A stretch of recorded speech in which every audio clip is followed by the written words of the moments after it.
उमा शंकर जी अपनी बहू नेहा को उसके मायके छोड़ने के लिए आए हुए थे। उमा शंकर जी का पूरा परिवार गांव में ही रहता था।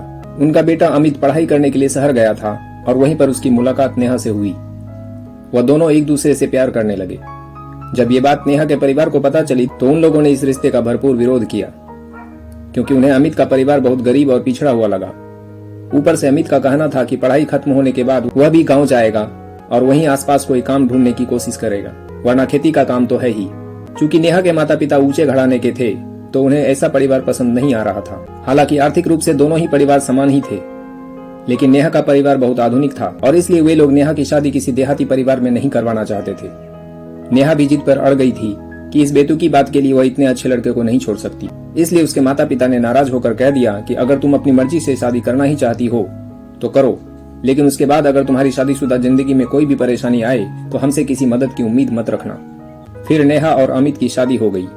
वहीं दूसरी तरफ नेहा के माता पिता ने उसके भाई की शादी एक काफी रईस और ऊंचे रहन सहन वाले परिवार में कर दी। नेहा को उसके ससुराल वालों ने बहुत प्यार से अपनाया। आज उसकी शादी को 5 साल हो चुके थे, लेकिन नेहा की जिंदगी में कोई तकलीफ नहीं थी।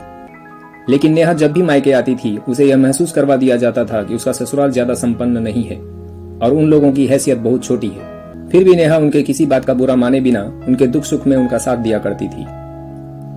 वहीं उसके भैया भाभी अक्सर बिजनेस टूर या बड़ी बड़ी पार्टियों में व्यस्त रहते थे। पिछले साल ही उसके पिताजी का स्वर्गवास हो गया था। उसके पिता के गुजरने के बाद उसकी मां अकेली रह गई थी।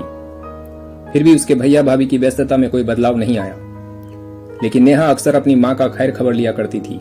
इस बार नेहा की मां की तबीयत खराब थी और वह उनकी देखभाल करने के लिए आई हुई थी। और वहीं उसके भैया भाभी घूमने के लिए गोवा गए हुए थे और मां घर पर अकेली थी। नेहा के पति अमित गांव के पास ही एक सहकारी बैंक में काम करता था और उसे छुट्टी नहीं मिल पाई थी, इसलिए नेहा अपने ससुर जी के साथ अपने मायके आई हुई थी। थोड़ी ही देर में उसकी मां दामिनी जी ने अपने नौकर को बुलाया और नेहा के ससुर जी के लिए चाय नाश्ता देने को कहा। मां को दवाई खिलाने के बाद जब वो अपने ससुर से मिलने गई तो उसने देखा कि नाश्ते में नौकर ने भुने चने और मुरमुरे के साथ थोड़े नमकीन रख दिए थे। यह देखकर नेहा हैरान रह गई। उसने फौरन नौकर को वह नाश्ता उठा लेने को कहा और अपनी मां से कहा, मां आप यह नाश्ता रहने दीजिए, मैं पिताजी के लिए कुछ और बना देती हूँ। तो उसकी मां कहने लगी, अरे बेटी, कुछ और बनाने की जरूरत नहीं है, तुम्हारे ससुर जी की औकात केवल भुने चने और मुरमुरे खाने की ही है। उमा शंकर जी तो पहले से ही अपनी बहू के मायके में अपमानित हुए बैठे थे और बहू की मां के मुंह से ये सुनने के बाद तो उनसे वहां और रुका भी नहीं गया। वह झट से उठ खड़े हुए और जोर से बोले, अरे बहू, मैं चलता हूँ, मेरी बस छूट जाएगी। अभी नेहा बाहर आकर उनसे कुछ कहती, इससे पहले ही वहां से वे जा चुके थे।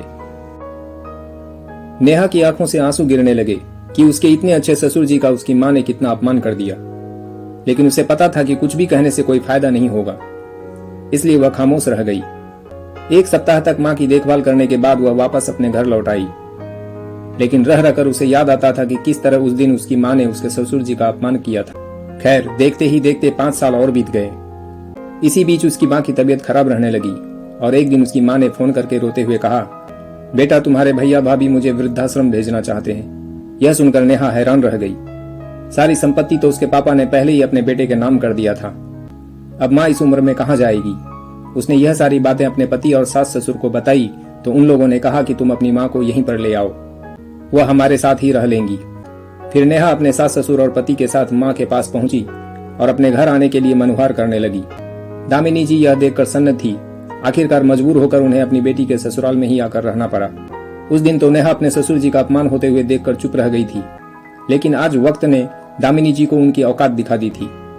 तो दोस्तों, कहानी पसंद आई हो तो ऐसी ही और नई कहानियों के लिए सुविचार प्लस चैनल को सब्सक्राइब जरूर करें। धन्यवाद।